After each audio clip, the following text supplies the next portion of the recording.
Assalamualaikum warahmatullahi wabarakatuh. Di sini saya akan mempresentasikan mata kuliah wajib umum agama Islam sebagai salah satu persyaratan untuk memenuhi kriteria ujian akhir semester. Sebelum itu, izinkan saya untuk memperkenalkan diri terlebih dahulu. Perkenalkan, nama saya Ayatullah Raditya Rasya Mulana dengan NIM 25151010115. Saya dari Fakultas Teknik dan Kejuruan, tepatnya pada Prodi Ilmu Komputer. Adapun dosen pengampu dalam mata kuliah ini yaitu Profesor Dr. Siti Maryam, Magister Kesehatan, dan juga Ibu Konita Aulia Hanif, Sarjana Sains, Magister Sains. So, di sini saya akan melanjutkan untuk membahas soal yang pertama terlebih dahulu, yang dimana soal pertama tersebut proses berkeimanan dan kebenaran mutlak. Dalam soal tersebut terdapat 2 poin utama, di mana poin A yaitu iman adalah suatu keyakinan dan kepercayaan dalam hati terhadap Allah Subhanahu wa taala maupun hal terkait lainnya. Dalam proses menelusuri kebenaran sangatlah penting untuk memilih sumber yang terpercaya dan valid pastinya, sehingga dapat memberikan pencerahan, petunjuk, dan juga penguat iman. Nah, di sini saya akan memberikan ulasan yang didukung beberapa ayat dan juga bukti bahwasanya Al-Quran adalah kitab suci yang merupakan firman dari Allah Subhanahu wa taala dan terjaga isi kandungannya hingga saat ini. Berikutnya, saya akan mendeskripsikan cerita pengalaman pribadi saya dalam perjalanan berproses untuk menemukan atau memantapkan keimanan, dan saya akan mengaitkannya ke dalam 5 jenis hidayah. Baik, saya akan lanjut ke poin A. Di sini terdapat 2 surah yang akan saya bacakan nantinya. Tapi sebelum itu saya akan membuktikan dan meyakinkan kepada semua orang bahwasanya Al-Quran itu benar-benar firman dari Allah Subhanahu wa taala. Nah, keimanan kepada Al-Quran itu salah satu bentuk sebagai firman Allah Subhanahu wa taala yang menjadikan salah satu dasar utama dalam ajaran agama Islam. Nah, kita sebagai seorang muslim meyakini bahwasanya Al-Quran itu bukanlah hasil pemikiran manusia kan. Nah, melainkan itu sebuah wahyu yang diturunkan oleh Allah Subhanahu wa taala kepada Nabi Muhammad SAW melalui perantara malaikat Jibril selama kurang lebih dalam kurun waktu 23 tahun. Keyakinan tersebut tidak hanya didasarkan kepada kepercayaan kita, namun ini juga didukung oleh berbagai bukti yang dapat dipahami melalui pendekatan agama, sejarah, bahasa, maupun ilmu pengetahuan. Nah, bukti pertama tersebut terdapat pada surah Al-Hijr ayat 9 yang dimana ayat tersebut berbunyi, Bismillahirrahmanirrahim. Inna nahnu nazzalna dzikra wa inna lahu lahafizun.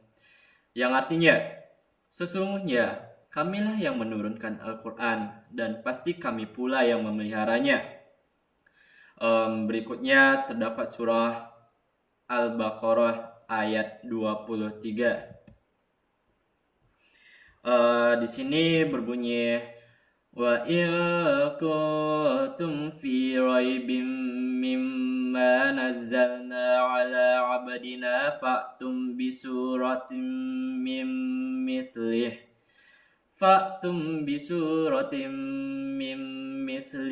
wad'u syuhada'akum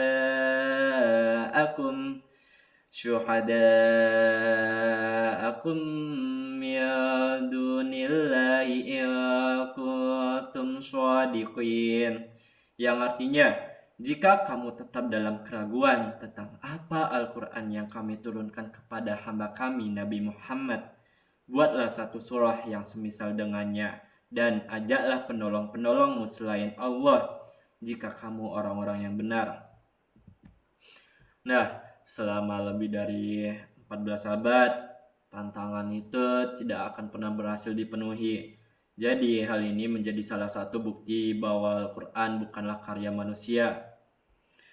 Al-Quran juga menjelaskan tentang peredaran matahari dan bulan, penciptaan langit dan bumi, siklus hujan, serta berbagai fenomena alam lainnya yang kemudian dibuktikan oleh penelitian ilmiah. Hal ini juga ditunjukkan bahwa Al-Quran memiliki kandungan ilmu yang melampaui pengetahuan manusia pada masa turunnya wahyu.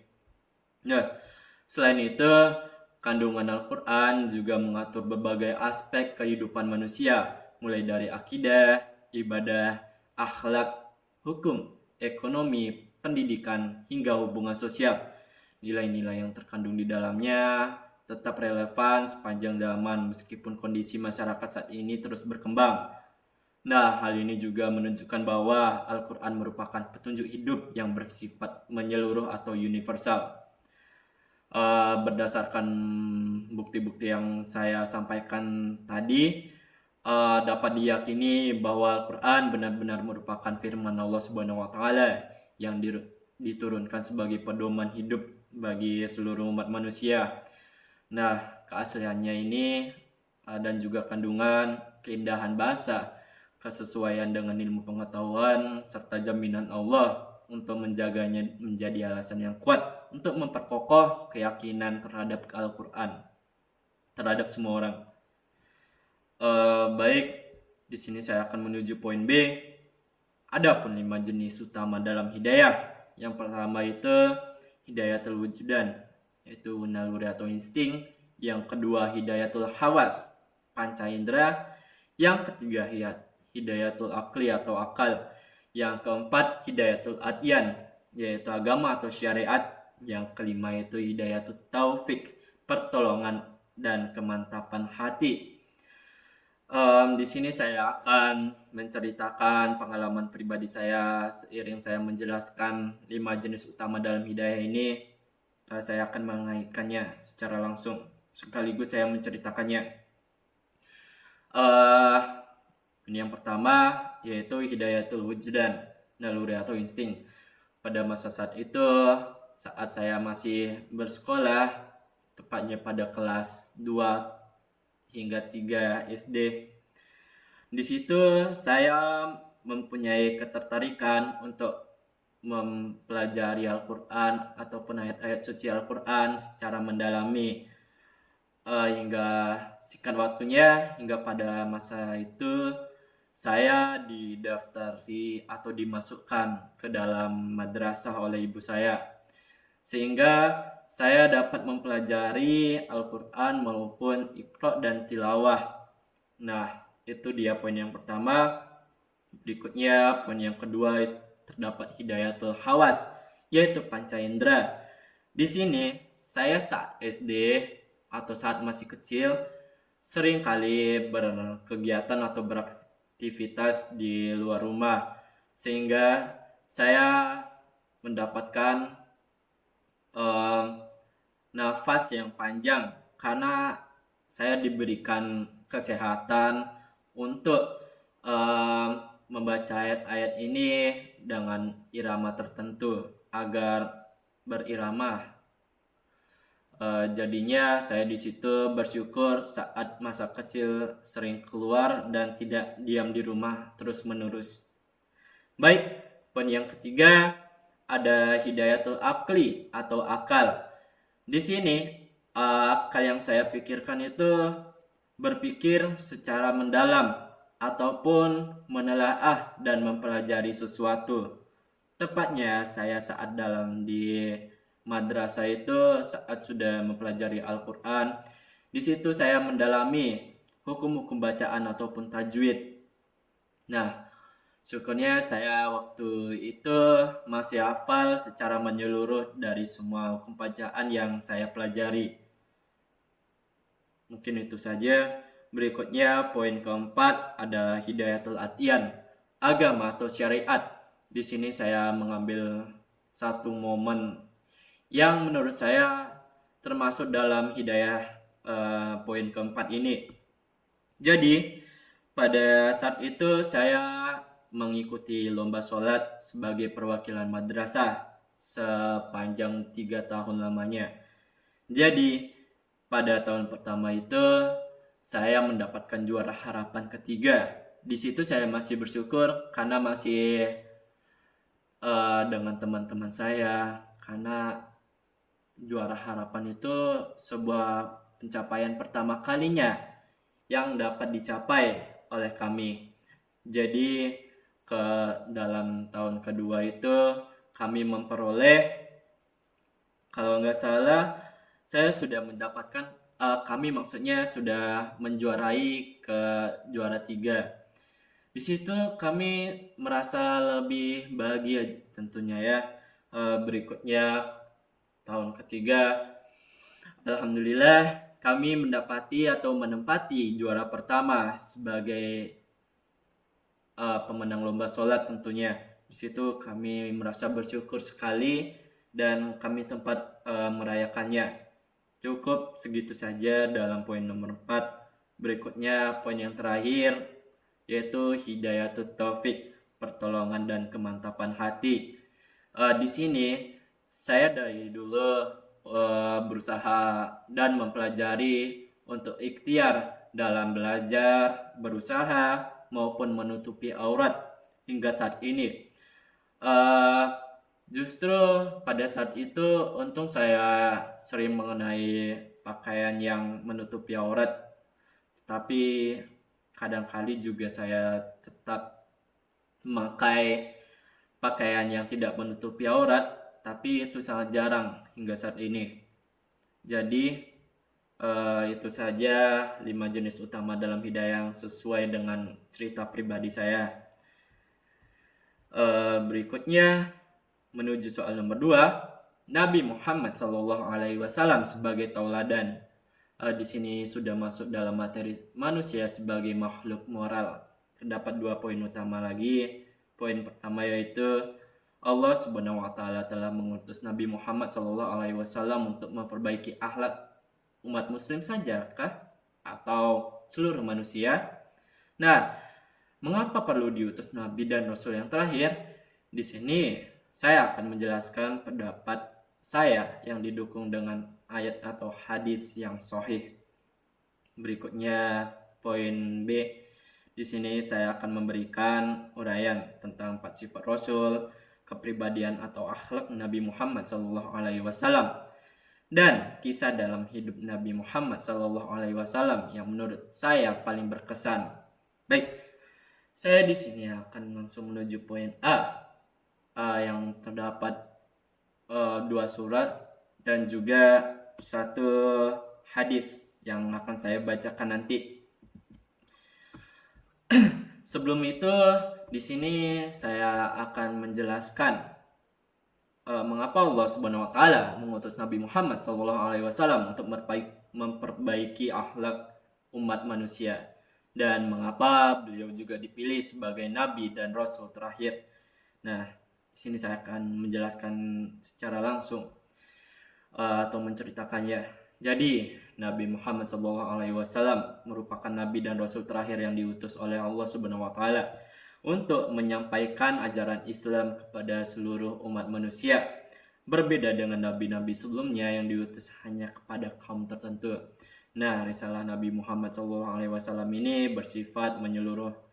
Jadi berlaku untuk semua manusia tanpa memandang suku, bangsa, ras maupun wilayah. Ajaran yang beliau bawa menjadi penyempurna ajaran para nabi terdahulu sekaligus menjadi pedoman hingga hidup pada saat hari kiamat nanti. Jadi sekarang saya akan membacakan surah pertama. Di sini terdapat Quran surah Al-Ahzab ayat 21 yang berbunyi, Laqad kana lakum fi rasulillahi Astagfirullah. Laqad kana lakum fi rasulillahi uswatun hasanatul liman kana yarjullaha wal yawmal akhirat wa zakarallaha katsira, yang artinya, sungguh pada diri Rasulullah benar-benar ada suri teladan yang baik bagimu, yaitu bagi orang yang mengharap rahmat Allah dan kedatangan hari kiamat serta yang banyak mengingat Allah. Berikutnya terdapat Quran surah Al-Ahzab juga, tepatnya pada ayat 40 yang berbunyi, Bismillah. Ma kana Muhammadun aba ahadim mir rijalikum walakin Rasulullah wa khataman nabiyyin wa kana Allahu bikulli syai'in alima, yang artinya Muhammad itu bukanlah bapak dari seorang di antara kamu, melainkan dia adalah utusan Allah dan penutup para nabi. Allah Maha mengetahui segala sesuatu.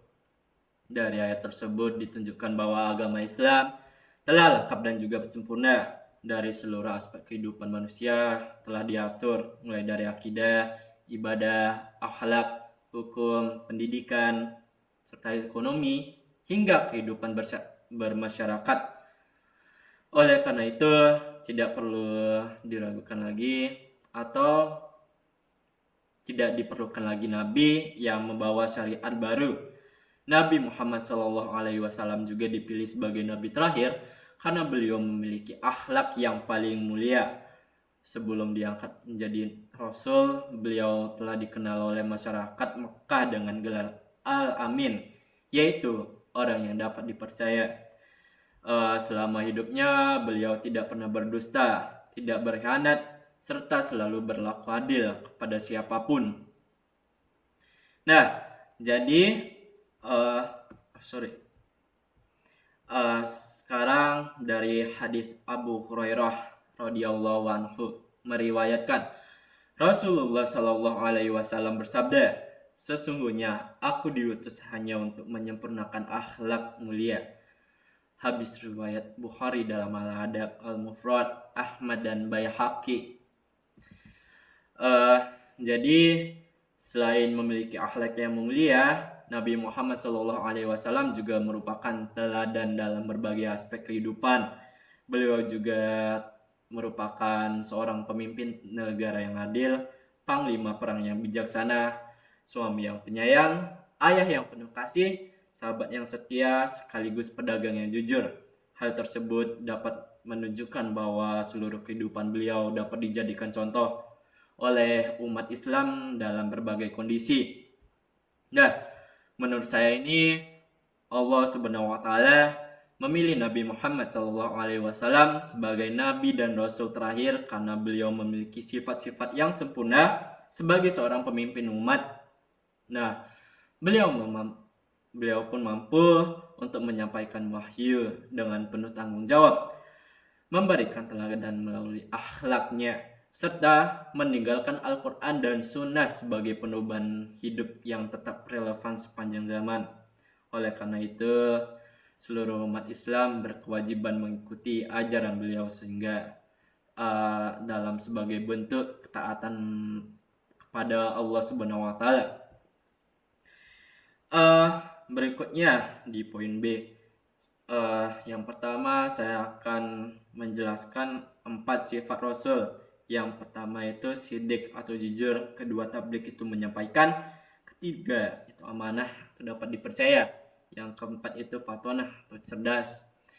Jadi 4 sifat wajib Rasul yang dapat kita ketahui atau wajib kita ketahui.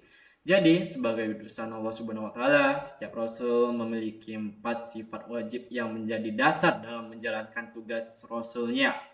Jadi, keempat sifat tersebut menjadi teladan bagi seluruh umat Islam. Yang pertama itu sidik atau jujur. Sidik itu berarti selalu berkata benar dan tidak pernah berdusta. Nabi Muhammad SAW dikenal sebagai pribadi yang jujur. Bahkan sebelum diangkat menjadi rasul pun, karena kejujurannya, masyarakat Mekah memberikan gelar Al-Amin. Dalam berdagang maupun bergaul, beliau pun selalu mengutamakan kejujuran sehingga dipercaya oleh semua orang. Sifat jujur ini mengajarkan umat Islam untuk berkata padanya, tidak melakukan penipuan, tidak menyebarkan informasi palsu, serta juga selalu menjaga amanah. Berikutnya yaitu tabligh atau menyampaikan. Tabligh berarti menyampaikan seluruh wahyu Allah kepada umat manusia tanpa menyembunyikan sedikit pun, meskipun mendapat berbagai ancaman, hinaan, ataupun penyiksaan dari kaum Quraisy. Rasulullah SAW juga tetap berdakwah dengan penuh kesabaran. Nah, sifat tabligh ini mengajarkan bahwa seseorang muslim harus menyampaikan kebenaran dengan cara yang baik, santun, dan juga penuh hikmah. Berikutnya, ada amanah atau dapat dipercaya. Amanah berarti dapat dipercaya dalam menjalankan setiap tanggung jawab. Rasulullah SAW selalu melaksanakan tugas yang diberikan Allah tanpa mengurangi atau menambah isi wahyu. Selain itu, beliau juga dipercaya masyarakat untuk menyimpan barang-barang berharga milik mereka. Sebagai umat Islam, sifat amanah pun harus diterapkan dalam kehidupan sehari-hari. Nah, seperti ini pun juga dapat menjaga kepercayaan orang tua kita, melaksanakan tugas dengan baik, serta bertanggung jawab atas pekerjaan yang diberikan kita terhadap kita. Nah, yang terakhir itu ada fatonah atau cerdas. Fatonah berarti memiliki artian dalam kecerdasan yang luar biasa. Rasulullah SAW mampu menyelesaikan berbagai persoalan yang bijaksana. Salah satu contohnya adalah ketika terjadi perselisihan mengenai siapa yang berhak meletakkan Hajar Aswad saat pembangunan Ka'bah. Beliau menyelesaikan masalah tersebut dengan solusi yang diterima dengan semua pihak, sehingga tidak terjadi pertumpahan darah. Nah, sifat fatonah mengajarkan betapa pentingnya menggunakan ilmu pengetahuan, berpikir kritis, serta mengambil keputusan secara bijaksana. Nah, berikutnya kepribadian dan akhlak Nabi Muhammad SAW. Yang pertama itu akhlak yang paling mulia. Jadi, Nabi Muhammad SAW merupakan manusia dengan akhlak terbaik. Seluruh perilaku beliau mencerminkan ajaran Islam yang penuh kasih sayang, keadilan, dan juga kebijaksanaan. Yang kedua itu ada rendah hati atau tawadu. Beliau dikenal sebagai pribadi yang sangat rendah hati, meskipun menjadi pemimpin yang kuat sebagai dari umat beliau. Beliau tetap membantu pekerjaan rumah, menjahit pakaiannya sendiri, dan juga hidup sederhana. Beliau tidak pernah merasa lebih tinggi daripada siapapun. Nah, berikutnya ada penyayang dan penuh kasih. Rasulullah SAW juga sangat penyayang terhadap keluarga, anak-anak, orang miskin, bahkan terhadap hewan sekalipun. Beliau melarang menyakiti binatang tanpa alasan yang benar, serta mengajarkan umatnya untuk memperlakukan semua makhluk dengan kasih sayang. Berikutnya ada sabar menghadapi cobaan. Nah, ada poin nomor 4. Ini beliau merupakan sosok yang sangat sabar. Selama berdakwah di Makkah, beliau sering dihina, dilempari batu, dicaci maki, bahkan diancam akan dibunuh. Namun beliau tetap mendoakan kaumnya agar memperoleh hidayah dari Allah Subhanahu wa taala. Yang kelima, beliau itu pemaaf.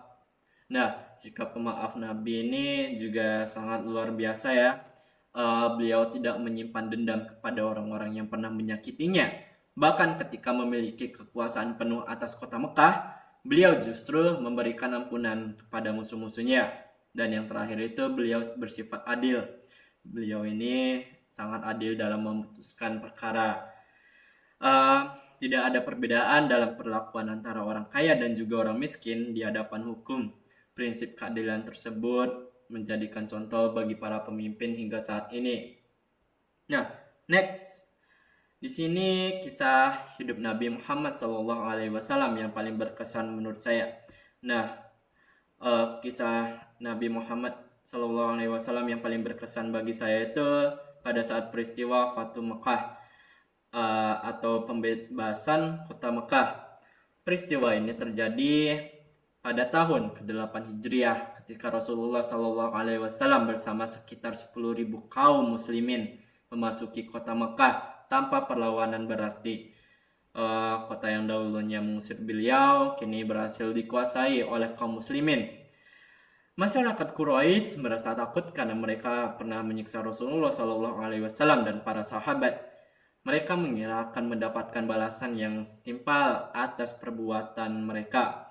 Namun di luar dugaan mereka, Rasulullah SAW justru berkata, "Pergilah kalian, karena kalian semua telah aku bebaskan." Nah, kalimat yang dilontarkan oleh Nabi Muhammad SAW tersebut menunjukkan betapa mulianya akhlak Rasulullah SAW. Beliau memilih memaafkan musuh-musuhnya daripada membalas dendam. Nah, sikap tersebut menyebabkan banyak penduduk Mekah akhirnya memeluk agama Islam dengan penuh kesadaran. Dari kisah tersebut dapat dipelajari bahwasanya memaafkan bukanlah tanda kelemahan, melainkan bukti kekuatan hati dan kemuliaan akhlak. Rasulullah SAW mengajarkan bahwa kemenangan sejati itu bukan hanya mengalahkan musuh, tetapi juga kita dapat mampu mengendalikan amarah dan juga menyebarkan rasa kasih sayang. Sekarang saya akan menuju soal nomor 3. Di sini nomor 3 yaitu belajar sepanjang hayat. Di sini sudah masuk dalam materi manusia sebagai makhluk belajar. Terdapat 2 poin utama lagi. Yang pertama itu saya akan menjelaskan secara lengkap mengenai konsep manusia sebagai makhluk belajar dan juga belajar sepanjang hayat. Saya akan juga mengaitkan dengan dasar dalil ayat Quran dan hadis tentunya mendukung minimal 3 di sini. Ketentuannya disertai penjelasan dari saya sendiri. Nah, poin berikutnya bagaimana saya menerapkan dalil tersebut dan bagaimana saya menjadi muslim pembelajar dalam kehidupan sehari-hari. Nah, di sini terdapat surah Al-Alaq dari ayat 1 hingga 5 dan di sini terdapat hadis yang akan saya jelaskan. Mungkin di sini akan saya langsung bacakan saja. Iqra bismi rabbikal ladzi khalaq, yang artinya bacalah dengan menyebut nama Tuhanmu yang menciptakan. Khalaqal insana min 'alaq, dia menciptakan manusia dari segumpal darah. Iqra wa rabbukal akram, bacalah Tuhanmu lah yang maha mulia. Alladzi 'allama bil qalam, yang mengajar manusia dengan pena. Wa'llamal insana ma lam ya'lam, dia mengajarkan manusia apa yang tidak dia ketahuinya. Jadi ya, yang terakhir ada hadis yang dimana hadis tersebut berbunyi, menuntut ilmu itu wajib bagi setiap muslim. Hadis riwayat Ibnu Majah. Jadi saya akan mendeskripsikan dalam pandangan Islam dan juga pandangan saya tentunya. Jadi manusia itu merupakan makhluk yang diciptakan Allah Subhanahu wa taala dengan akal, hati dan juga kemampuan berpikir, sehingga memiliki kewajiban untuk terus belajar sepanjang hidupnya. Proses belajar ini tidak hanya dilakukan di bangku sekolah ataupun perguruan tinggi yang saat ini kalian ataupun saya tempuh. Jadi keberlangsungan sejak seseorang lahir hingga akhir hayat itu tetap berlangsung ya. Jadi melalui proses belajar manusia dapat meningkatkan kualitas dirinya, memahami ajaran agama dengan lebih baik, mengembangkan ilmu pengetahuan, serta memberikan manfaat bagi masyarakat. Islam tuh sangat menghargai orang-orang yang berilmu. Hal ini juga dapat dilihat dari banyaknya ayat Al-Quran dan hadis yang mendorong umat Islam untuk terus menuntut ilmu. Bahkan wahyu pertama yang diturunkan kepada Nabi Muhammad SAW pun diawali dengan perintah membaca, yang menunjukkan bahwa ilmu pengetahuan memiliki kedudukan yang sangat penting dalam Islam. Di sini terdapat Iqra yang artinya membaca atau bacalah. Baik, selanjutnya masih dalam poin A. Di sini terdapat surah Al-Mujadilah ayat 11 dan juga Az-Zumar ayat 9. Di sini saya akan membacakan surah Az-Zumar terlebih dahulu. Amman huwa qanitun ana al-laili sajidan wa qa'iman yahzarul akhirata wa yarju rahmata rabbih. Qul hal yastawil ladzina ya'lamuna wal ladzina la ya'lamun. Innama yatazakkaru ulul albab, yang artinya, apakah orang musyrik yang lebih beruntung ataukah orang yang beribadah pada waktu malam dalam keadaan bersujud, berdiri, takut pada azab akhirat dan mengharapkan rahmat Tuhannya? Katakanlah Nabi Muhammad, apakah sama orang-orang yang mengetahui hak-hak Allah dengan orang-orang yang tidak mengetahui hak-hak Allah? Sesungguhnya hanya ulul albab, orang yang berakal sehat, yang dapat menerima pelajarannya. Baik, di sini dapat diketahui bahwa dapat dibedakan mana manusia yang berilmu dan mana yang tidak. Jadi, yang dapat membedakannya itu ada di ulul albab, orang yang berakal sehat. Dan justru sebaliknya, yang tidak berakal sehat. Jadi, pada surah selanjutnya akan saya bacakan. Ya ayyuhallazina amanu idza qila lakum tafassahu fil majalisi fafsahu yafsahillahu lakum wa idza qila suzu fansuzu yarfa'illahu allazina amanu minkum wallazina utul ilma darajat. Wallahu bima ta'maluna khabir. Artinya, wahai orang-orang yang beriman, apabila dikatakan kepadamu, berilah kelapangan di dalam majelis-majelis, lapangkanlah. Niscaya Allah akan memberi kelapangan untukmu. Apabila dikatakan berdirilah, kamu berdirilah, Allah niscaya akan mengangkat orang-orang yang beriman di antaramu dan orang-orang yang diberi ilmu beberapa derajat. Allah Maha teliti terhadap apa yang kamu kerjakan. Di sini ayat ini menunjukkan bahwa ilmu pengetahuan merupakan salah satu faktor yang mengangkat derajat manusia di sisi Allah Subhanahu wa taala maupun di hadapan masyarakat. Oleh karena itu, setiap muslim harus memiliki semangat untuk terus belajar dan mengembangkan dirinya. Konsep belajar sepanjang hayat dalam Islam juga mengajarkan bahwa ilmu harus diamalkan. Seseorang yang memiliki ilmu tapi tidak menggunakannya untuk kebaikan dalam menjalankan hakikat untuk menuntut ilmu secara sempurna, jadi ilmu harus menjadi sarana untuk memperbaiki akhlak, meningkatkan kualitas ibadah, membantu sesama, serta memberikan solusi terhadap berbagai permasalahan yang dihadapi di masyarakat. Nah, menurut saya sendiri konsep belajar sepanjang hayat ini sangat tetap terikat dan terkait pada era saat ini. Perkembangan ilmu pengetahuan dan teknologi berlangsung sangat cepat sehingga setiap orang harus meningkatkan kompetensinya agar mampu menghadapi berbagai tantangan hidup. Jadi, sebagai seorang muslim, saya meyakini bahwa belajar bukan hanya untuk memperoleh nilai akademik atau pekerjaan yang baik, tapi juga salah satu bentuk ibadah kepada Allah Subhanahu wa taala dan juga persiapan untuk memberikan manfaat kepada orang lain. Dengan demikian, manusia sebagai makhluk belajar memiliki tanggung jawab untuk mencari ilmu secara terus-menerus, mengembangkan kemampuannya, dan juga mengamalkan ilmu tersebut demi kemaslahatan umat manusia serta memperoleh ridho Allah Subhanahu wa taala.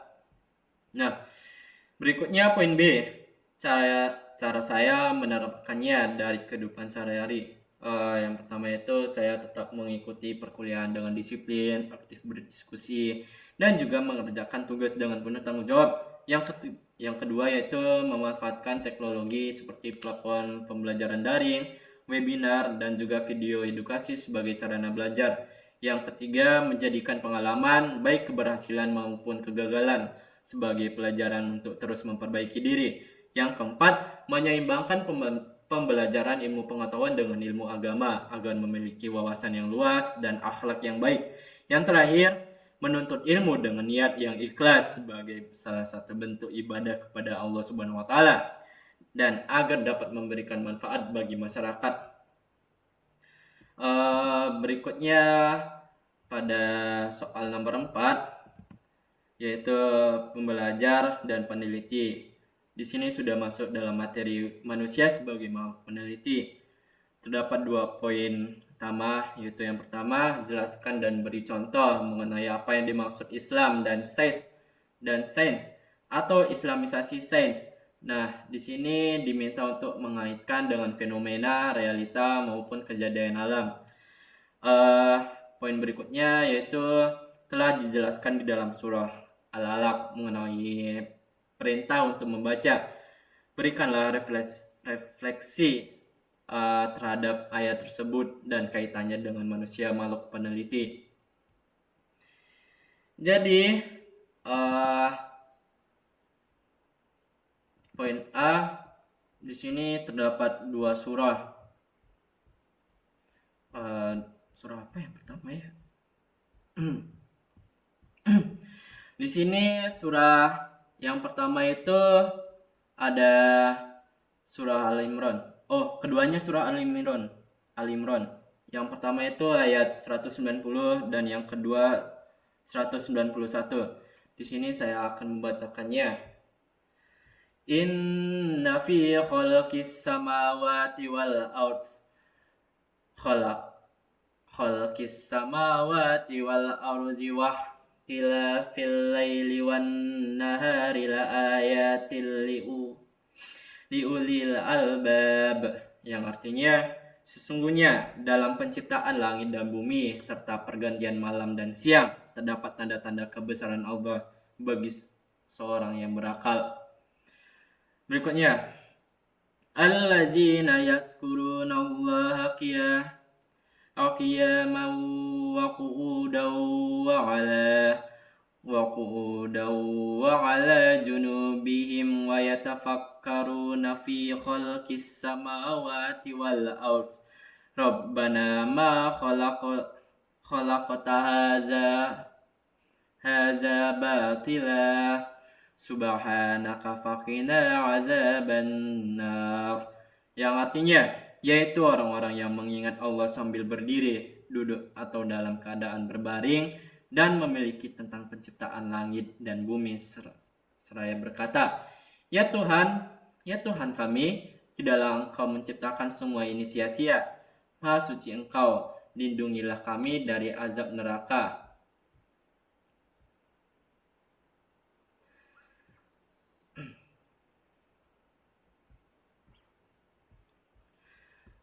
Baik, di sini saya akan langsung melanjutkan ke poin B, yaitu refleksi dari surah Al-Alaq. Jadi, pada surah Al-Alaq ayat 1 hingga 5 merupakan wahyu pertama yang diterima Nabi Muhammad SAW. Wahyu tersebut diawali dengan kata Iqra, yang berarti bacalah. Perintah membaca ini memiliki makna yang sangat luas, tidak hanya membaca tulisan, tetapi juga membaca alam semesta, memahami kehidupan, mempelajari sejarah, serta mengkaji berbagai ilmu pengetahuan yang bermanfaat bagi manusia. Berikutnya, soal terakhir yaitu soal nomor 5. Muslim dan Islam membangun peradaban. Di sini sudah masuk terhadap materi manusia sebagai makhluk budaya. Allah Subhanahu wa taala telah menurunkan Al-Qur'an sebagai petunjuk pedoman manusia di dunia yang memberikan akal untuk berpikir, hati nurani yang dapat membedakan hal yang baik dan buruk, fisik jasmani yang sehat untuk beraktivitas dan lain sebagainya. ilmu pengetahuan, sejarah, dan juga kemajuan teknologi yang sangat terbuka lebar untuk semua kalangan. Sejarah peradaban Islam yang pernah berjaya dengan wilayah di bawah Islam hampir 2/3 benua dengan kemajuan ilmu pengetahuan, kemakmuran, dan juga kemajuan dari segala bidang. Nah, terdapat 2 poin utama.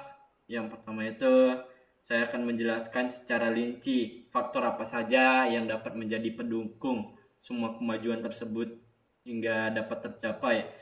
Berikutnya, jelaskan mengapa kemajuan peradaban tersebut pada akhirnya melemah dan tergantikan peradaban budaya lain. Di sini, faktor pendukungnya peradaban Islam pernah mencapai masa kejayaan yang luar biasa, terutama pada masa dinasti Umayyah dan dinasti Abbasiyah. Pada masa tersebut, umat Islam menjadi pelopor dalam bidang ilmu pengetahuan, teknologi, kedokteran, matematika, astronomi, filsafat, arsitektur, hingga perdagangan. Kemajuan tersebut tidak terjadi secara kebetulan, melainkan didukung oleh berbagai faktor yang saling berkaitan. Jadi, di antaranya itu faktor pertama adalah ajaran Islam yang mendorong umatnya untuk menuntut ilmu. Banyak ayat Al-Quran dan hadis yang memerintahkan umat Islam untuk membaca, berpikir, dan mencari ilmu. Semangat inilah yang melahirkan banyaknya ilmuwan muslim seperti Ibnu Sina, Al-Khawarizmi, Al-Biruni, Jabir bin Hayyan, dan juga Ibnu Khaldun yang memberikan kontribusi besar terhadap perkembangan ilmu pengetahuan dunia. Faktor yang kedua itu adalah dukungan para pemimpin terhadap pendidikan dan penelitian. Para khalifah mendirikan perpustakaan, observatorium, rumah sakit, dan juga pusat-pusat penelitian. Salah satu contohnya adalah Baitul Hikmah di Baghdad yang menjadi pusat penerjemahan dan juga pengembangan ilmu pengetahuan dan berbagai peradaban. Faktor ketiga adalah budaya membaca, menulis, dan juga berdiskusi. Masyarakat Islam pada masa itu memiliki semangat belajar yang tinggi. Mereka tidak hanya mempelajari ilmu agama, tetapi juga ilmu pengetahuan umum, sehingga terciptanya keseimbangan antara ilmu dunia dan juga ilmu akhirat. Faktor keempat adalah stabilitas politik dan juga ekonomi. Pemerintahan yang kuat mungkin sangat memungkinkan berkembangnya perdagangan, pertanian, industri, dan juga hubungan internasional. Kemakmuran ekonomi memberikan kesempatan bagi berkembangnya pendidikan dan penelitian. Faktor kelima atau yang terakhir adalah sikap terbuka terhadap ilmu dan berbagai bangsa. Umat Islam menerjemahkan karya-karya ilmuwan Yunani, Persia, India, dan Romawi ke dalam bahasa Arab, kemudian mengembangkan dan menyempurnakannya. Sikap terbuka terhadap ilmu inilah yang membuat peradaban Islam berkembang sangat pesat. Selain itu, persatuan umat Islam, etos kerja yang tinggi, serta penerapan nilai-nilai kejujuran dan keadilan juga menjadi faktor penting dalam membangun peradaban yang maju dan berpengaruh di dunia. Selanjutnya, pada poin B, penyebab kemundurannya kejayaan masa Islam. Meskipun pernah mencapai puncak kejayaannya, peradaban Islam kemudian mengalami kemunduran. Salah satu penyebabnya yang utama adalah perpecahan politik dan konflik internal. Banyak wilayah Islam saling merebut kekuasaan sehingga persatuan umat melemah dan pemerintahan menjadi tidak stabil. Baik, sekian dari saya. Mohon maaf apabila saya terlalu berlibat dalam menyampaikan hal karena suara saya lagi serak, dan mohon maaf apabila saya mendapati salah kata. Dan saya ucapkan terima kasih kepada dosen pengampu pada mata kuliah agama ini. Terima kasih. Wassalamualaikum warahmatullahi wabarakatuh.